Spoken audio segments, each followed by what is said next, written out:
Yo, what's up? It's your boy Craze doing my very first Raw review. Well, I've done one before, but I've been wanting to do this for a while again and just never got down to it. But now I'm ready to do this. This is the Raw review for what's about Monday, April 27th.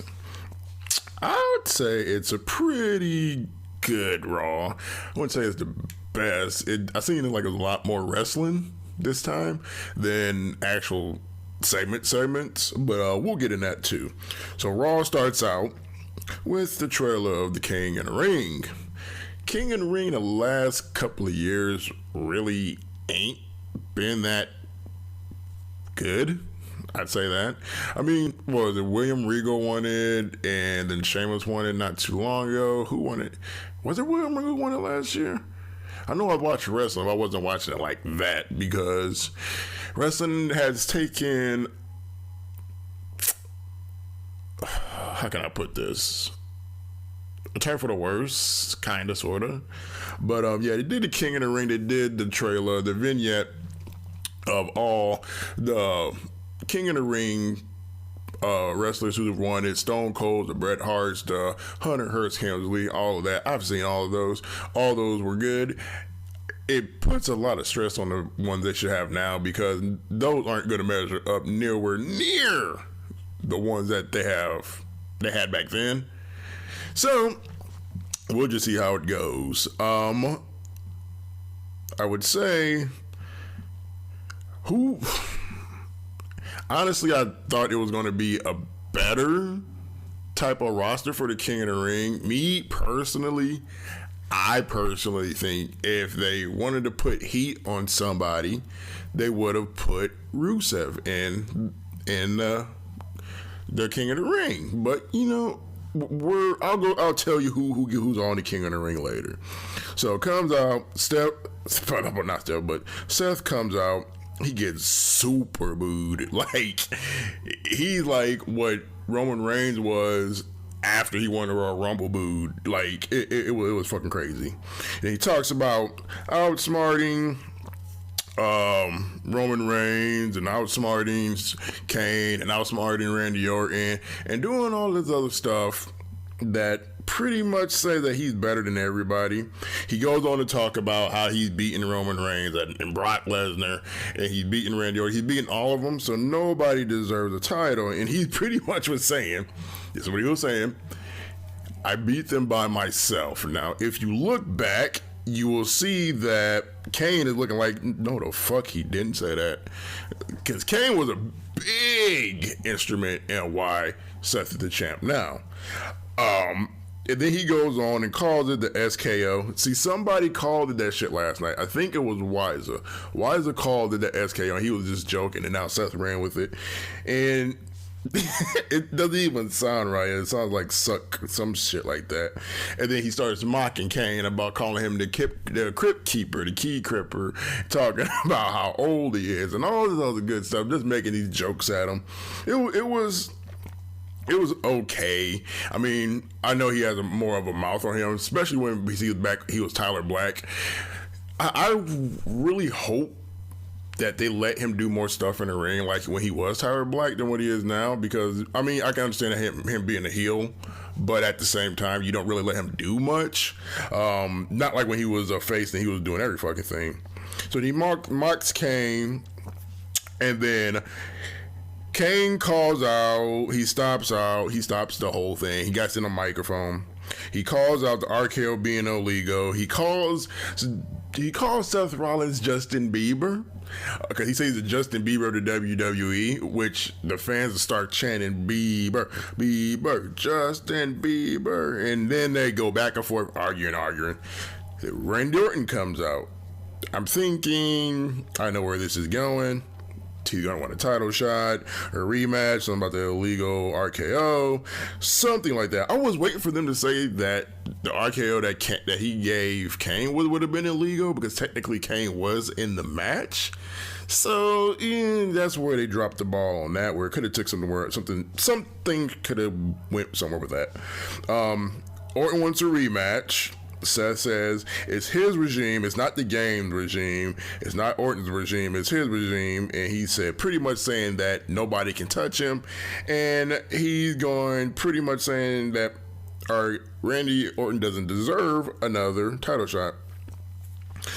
Kane gets on the mic, and before Kane gets a word out of his mouth, Roman Reigns' music hits. I was just dying because that was some funny ass shit. Like Kane can't catch a break for nothing. I mean, he's a good guy from what people say about him. He's technically still from the Attitude Era and all that stuff, but he can't catch a break for shit. And I actually like this corporate Kane. I didn't like when he was wrestling, but I like the corporate Kane as like segment wise. But yeah, he's okay. He's okay with me right now. So Roman Reigns comes out and he gets a mega fucking pop. Like how it was last night at Extreme Rules, that's pretty much the same pop he was getting tonight. Probably a little bit louder. I'd probably say 80-20. Then Seth asks him, why is he here? Roman gets on the mic. You know what happened when Roman Reigns gets on the mic? Nothing ever good comes out of his mouth. He tells Seth to shut the hell up. Talks about how he won last night. Talking about his matchup with Big Show, how he dominated him, and say he wants a title shot too. See, I don't see where he earned one, because technically he was never the champion, so technically he doesn't get a rematch because he lost that match. So beating Big Show doesn't automatically put you in the title hunt. I'm just saying, I'm just gonna put that out there. But anyway, we knew where this was going.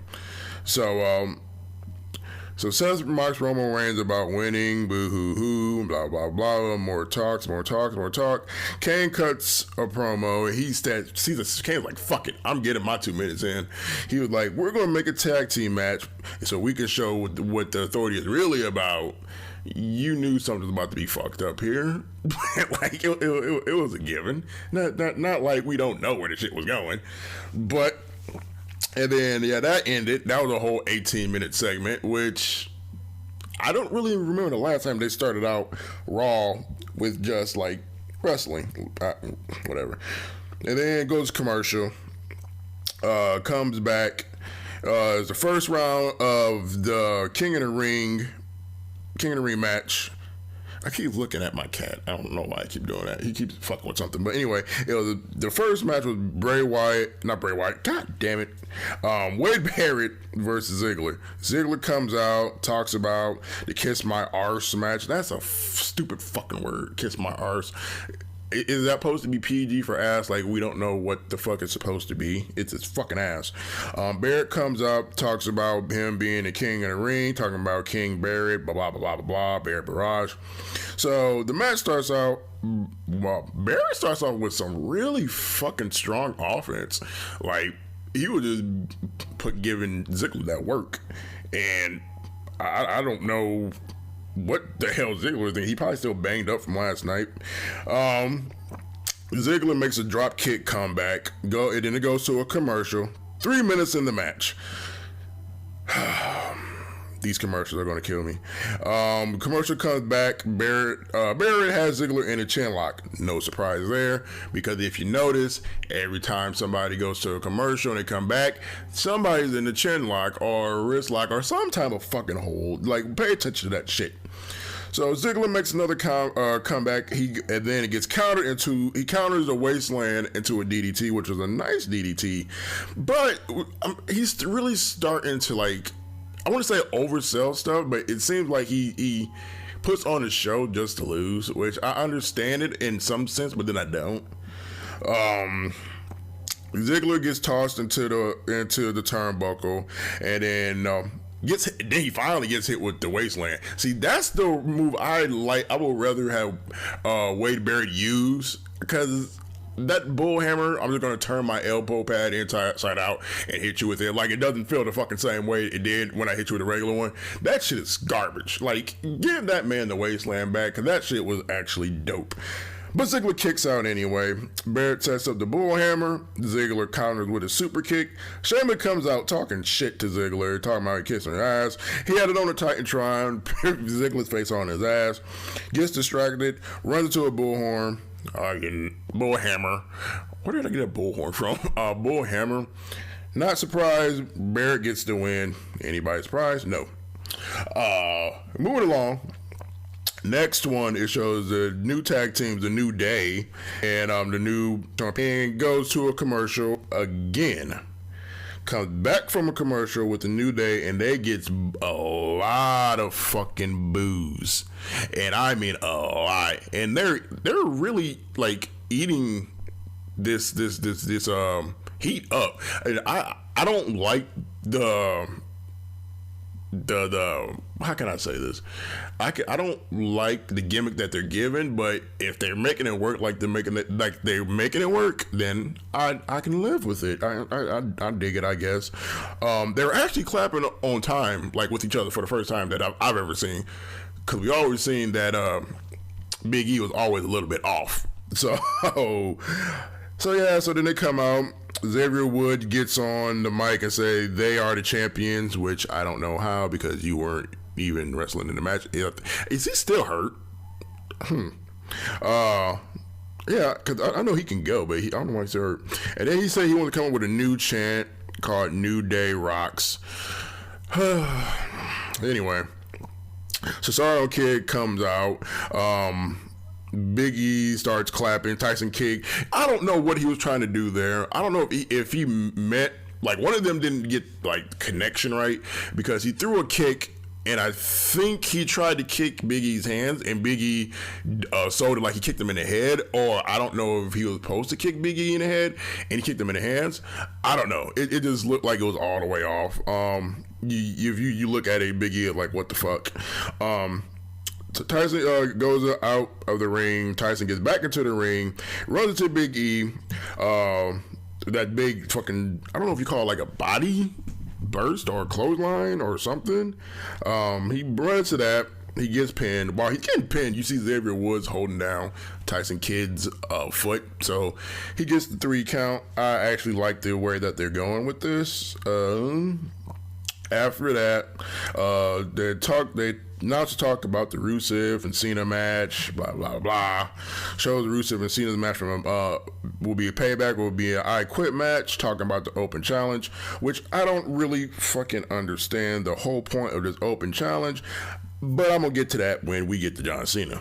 So Ryback comes out, goes to commercial again. Motherfucker didn't even get the fucking bust of sweat and goes commercial again. Goes commercial again, and then we knew where this was going to come from after last night. Bo Dallas comes out, talks about Ryback's actions, say he's going to give him an opportunity to walk away. All he had to do was Bo leave. And I see this heel turn. I see where it's going. I don't know what is going to be planned for him, because Bray Wyatt is his brother, and that's a whole spoiler alert for later. But I don't know where they're going to go with that. So this match is, you know where this is going. He comes out, blah, blah, blah, talk shit. Bo Dallas actually got out some good offense in the beginning of the match. Like, he really showed like he's turning heel, or he came on a new moveset, but he got really, like, especially when he had him in that headlock, he was like wrenching that shit. And that shit was like really fucking hurt. So a little bit of offense. Ryback comes out of nowhere with the spine buster. He hits the meat hook, hit the shell shock. No surprise, Ryback wins. Lights go out. You see the whole Bray Wyatt thing. Lights come back on. Bray Wyatt is standing in the middle of the ring behind Ryback. Ryback looks behind him. They stood there for a good couple of seconds, so I don't know what they. I don't think Bray Wyatt, or not Bray Wyatt, but Ryback knew what he was supposed to be doing at that point.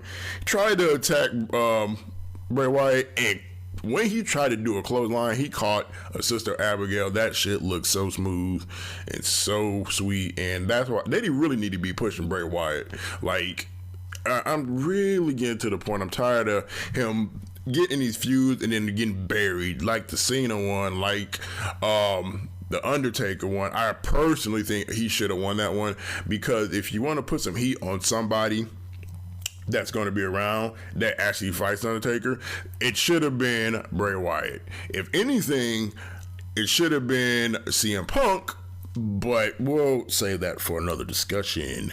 So they talk about the open challenge again, goes to another commercial. No surprise there. Comes back from a commercial. John Cena's out, comes out, talks about Rusev. He became a beaten, yada, yada, yada. Typical Cena stuff. Cena tries to win over the crowd. We know what this does. See, I actually respect Cena. See, I like Cena. A lot of people don't like him, but I do. And this is why. Because when's the last time you've seen a champion go to the top of the company and then go back down to give like a belt some prestige? Like, he's actually giving the U.S. title something to like work for, and actually giving guys title shots. A lot of people say he's gonna bury this person, he's gonna bury that person. You have to understand that's all a work. It's not his call. He may have some pull, but I see what he's doing. He's actually giving younger guys and people who aren't even on TV time on TV to actually get on TV and get title shots. So people who probably never would have got one. So it's one of those things that I respect him on that. I don't understand this whole open challenge thing, because you already made the match at Payback a U.S. title match. So therefore, we know that you're not going to lose that title in 3 weeks. So the open challenge thing, that's where I said I don't understand that, because it doesn't make much sense at all for you to do an open challenge, but we know the person who you're facing is going to lose, because you're going to keep the title and possibly lose it at Payback, which I hope he does.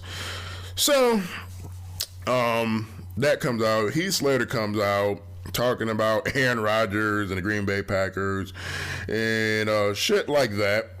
And then he gets kicked. He get the shit kicked out of him by Rusev. That was some real bullshit right there. Like, I like where Rusev is going. I see him being like a big major player in the company.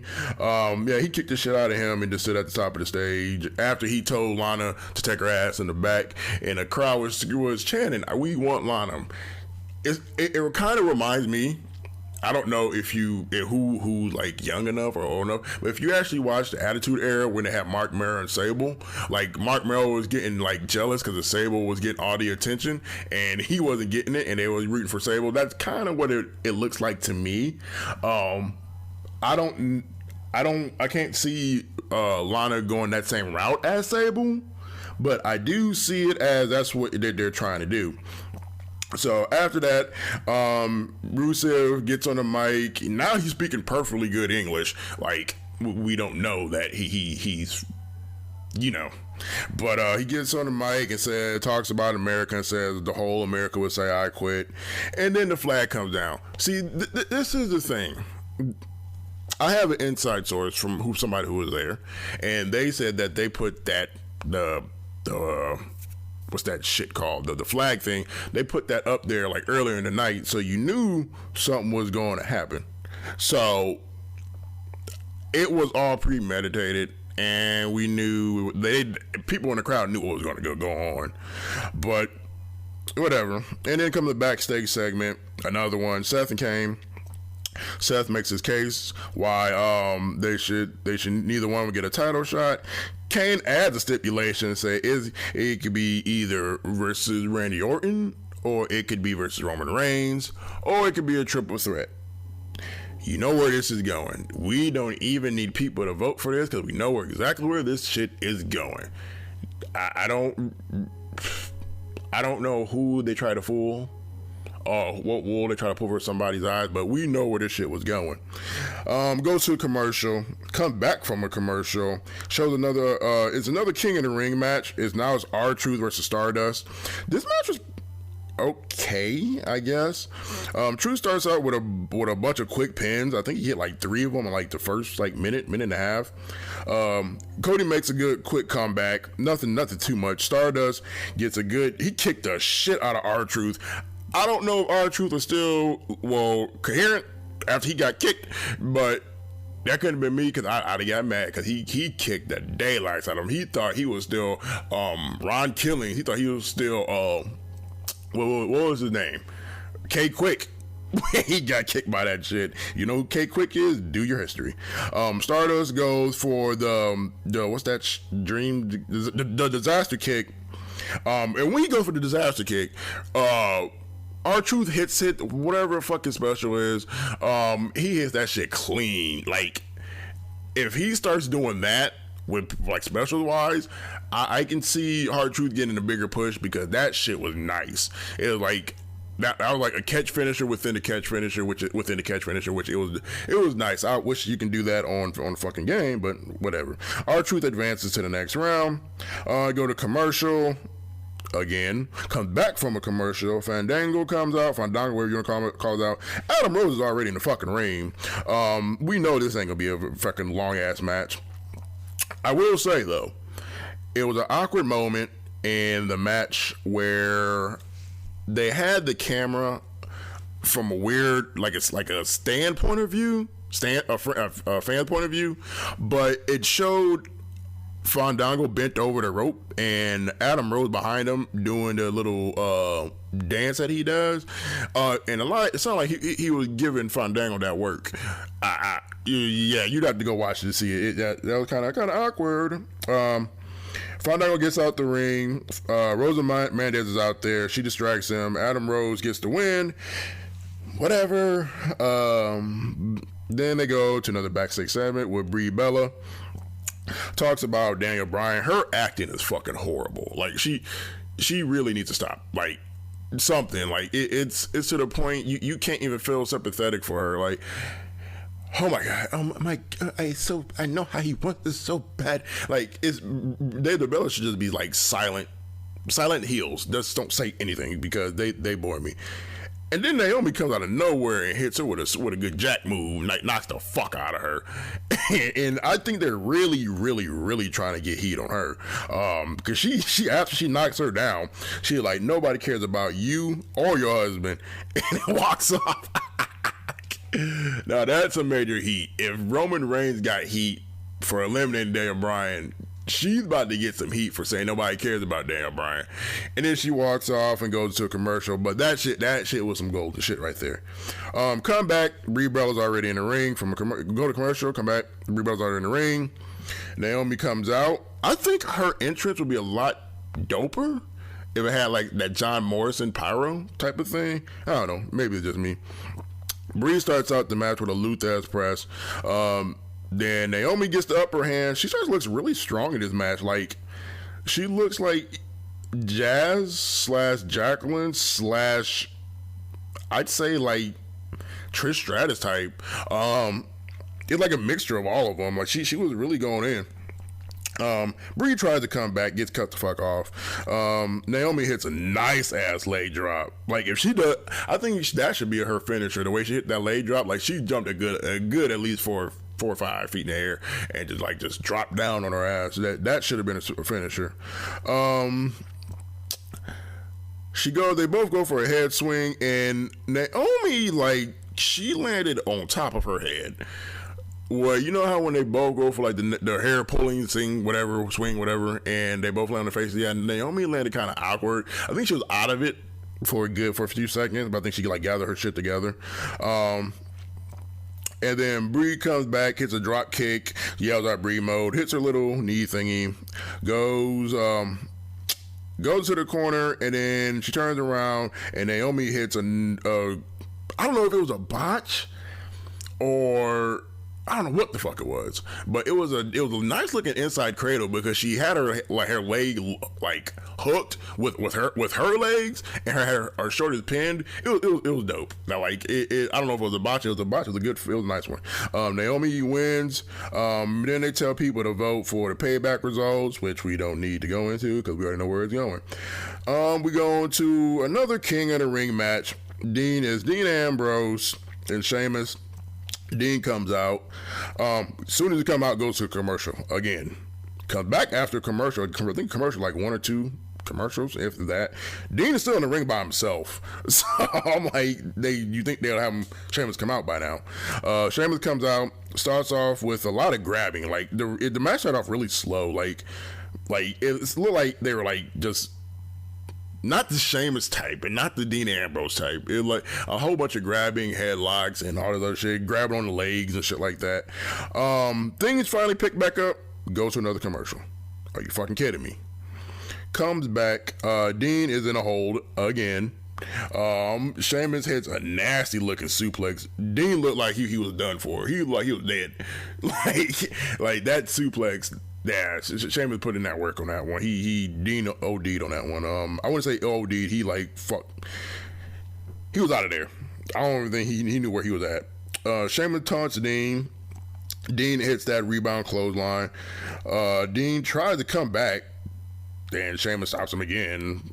Sheamus signals for the bro kick. I'm not starting to see it, but it's common sense. 90% of the time when they go to signal for the finisher, they know that they're going to miss. And I got a burp. I can understand why they do it. Just because it's for kids' entertainment, because kids like, oh my god, he's about to hit it, stuff like that. Sheamus goes for the bro kick, he misses it. Dean sends him to the post. Sheamus catches Dean and a slam. It took him a minute to do. It looked like he messed it up, because he didn't just slam him. He had him in the air for a good 4 or 5 seconds, and he was thinking about what he wanted to do. Then he did to finish the move, and Ambrose goes in. I like Ambrose, but they're really shitting on him right now. Like, you let him win a match and then you just shit on him. Ambrose goes for the dirty deeds, but it gets countered into a cloverleaf. That cloverleaf looks sick. If Sheamus can't do the bro kick or high cross, which he doesn't even do anymore, I'd rather have him do that cloverleaf and start breaking motherfuckers, because that shit looked like it hurt. I haven't seen that one. I haven't seen the cloverleaf that good since Dean Malenko. But anyway, Ambrose hits the top rope elbow drop, which I like that. It's yeah. He takes the fight outside. He gets it with a bro kick. Ziggler comes zooming down the ring like he just like fucking Warren Sapp fucking Sheamus, beating the shit out of him like as he flew, like how Roman Reigns ran down there and flew towards Big Show for that spear a few weeks back. That's pretty much what Ziggler did, and he must have been sprinting fast, because all you seen was a blur and some Roman noodle looking hair, and he was already on him. But that ends up fucking Dean Ambrose, because then Dean Ambrose gets disqualified and Sheamus advances, goes to commercial. Comes back commercial. Damien Sandow's on the ring, pretty much telling his past 3 years, showing how he was Magneto and LeBron James and all this shit. Thanks to WWE Universe, he was going somewhere with this. I don't know what they're going to do with him. Curtis Axel comes out, does his Axelmania routine, blah blah blah blah. Gets popped from the crowd. Actually, he starts mocking Curtis Axel. I thought it was going to stop, but he kept doing it, which it got kind of like dead after that, after a while. Axel tries to attack Sandow. Sandow catches him, hits the elbow, hits the Hogan leg drop. If you know what I'm talking about, you know what Axel's gimmick is, you know what I'm talking about, the Hogan leg drop. End of the segment. Crowd was pretty dead for that whole thing, though, which I understand, because it really wasn't much to that segment. After that, they go to the Bray Wyatt promo. He's kind of promo like, I know you, I know what makes you scared, and I know what drives you. And I don't know if he was talking about Ryback or he was talking about Bo Dallas. I don't know where he was going with that, but I already see where this is going. If anything, if it's Ryback, he's probably going to put over Ryback, and he's going to lose another thing, because that still pisses me off that he pretty much carried the whole feud between him and Undertaker by himself. That shit pisses me off. But then they go to commercial again, come back from a commercial, talk about Tough Enough, and it's the final King in the Ring match. Adrian Neville comes out, and then he faces Luke Harper. That was a dope ass match. Like that was pretty much the match of the night. Yeah, Neville's going somewhere. Like, I've been watching him since he was Pac. So yeah, he's moving up there, and King Neville, King Aid, I can see him winning it. He hits the red arrow. That move looks sick. I wish I was athletic to do some shit like that. But yeah, he wins. He advances on. And then the main event. Here comes the main event. After commercial breaks and stuff like that. Main event comes, start the crowd. The crowd starts cheering, "Let's go Bieber," Justin Bieber. Roman Reigns gets the best of Seth for first minute or so. Randy Orton gets tagged in, goes to work on Seth. It's like uppercuts and knees and all this other shit. The crowd starts cheering RKO. Randy Orton, my favorite wrestler of this time. My favorite wrestler of all time, Macho Man, hands down. But people don't appreciate Randy Orton when he's there, but when he's going to be gone, and people are going to actually miss him. But yeah, anyway, Orton, he goes in, does work. Orton tags in the ring, back in. Seth gets out of the ring. He gets back in the ring, tags Kane. Reigns and Kane go back and forth for a few minutes. Well, actually, I wanted to say minutes, like seconds. Then he did a backdrop on Kane. Kane gets the Kane. The fuck is that? I don't know. That's a big ass spider. I don't know what the fuck that is. Anyway, but Reigns tags in Orton. Kane gets the best of Orton, and then tags in Seth, and they go to commercial again. I think this is like the final commercial of the night. Kane come back. Orton is in a chin lock by Seth. Are you surprised? And then once he hits Seth, had it in there for a good second. Kane and Reigns get tagged in at the same time. Roman Reigns is really looking strong for after that match he had last night, which was the match of the night in my opinion. He's looking really strong. He's not showing any being beat up or anything like that. A little bit different from when he faced Brock Lesnar, because Brock Lesnar put in that work on him, and he got that ass whooped. Reigns tosses Kane outside. We're going to go for the leap outside. J&J security stops him. Kane takes advantage of that one. Seth and Reigns go at it again. Seth lands the flying kick to Reigns, knocks him out. Reigns is like a fish out of water. Kane gets back into the ring. Kane gets a bear hug on Reigns. Reigns gets up and catches Kane. Reigns gets out of the bear hug and then catches a nasty little clothesline. I think I like Kane's clothesline when he falls to his knees, because that shit actually can decapitate you. As big as he is anyway. Kicks out at 2. Seth gets tags in, starts stomping on Reigns, talking shit, talking a whole bunch of shit. He's loud as fuck. Kane gets into the match again. They battle for a minute. Reigns suplexes Kane. I give it to the man, because after that match last night, and you in here suplexing and doing all this shit and jumping off the middle rope and all this shit, I give Roman Reigns more respect than a lot of people do, because a lot of people don't like him, which a lot of WWE fans are hypocrites, because one year they want him to win, and then next year when he does win, they shit on him. Anyway, so Reigns, blah, blah, blah, where was I at? He's out of 2. Seth gets tagged in. Starts up a ring. Kane gets in the match again. Battle of suplex Kane. Kane gets the tag. Seth stops the hot tag. Throw Reigns into Seth. Tries a schoolboy, but Reigns picks Seth up with one arm. From the pin, he picks him up with one arm and then slams the fuck out of him. Reigns finally gets the hot tag. Orton comes in, does what he does best. It's Randy Orton. Reigns powers out of the choke slam, which they weren't on sync with that, because you can see usually they struggle with it, but with Reigns he just picked it up and just threw it off of him Seth accidentally kicks Kane. Orton catches Seth with a nasty DDT off the ropes. He broke him. He folded him up fetal position type shit.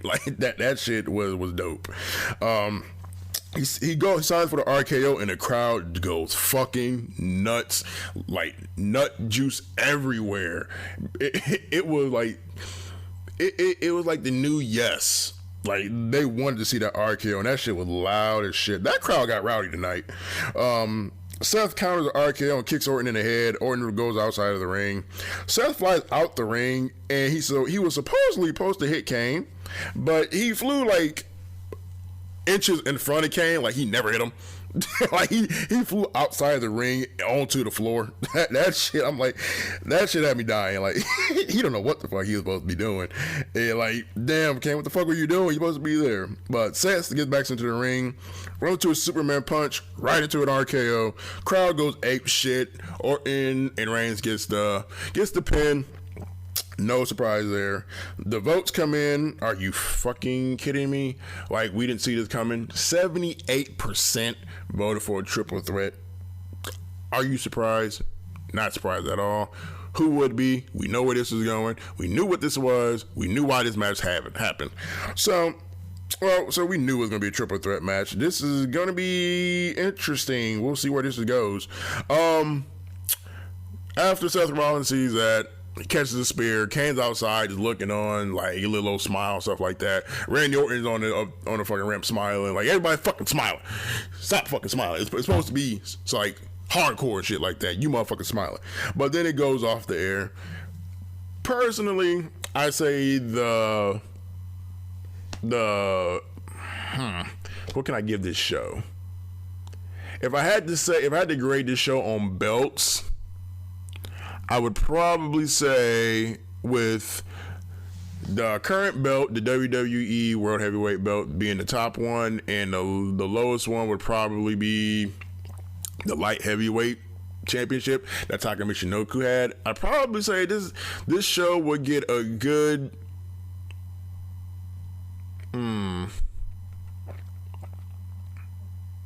I say we'll get a good 3, which will probably be, I say, a hardcore title type of rating. It was a lot of wrestling, which I give them credit for that.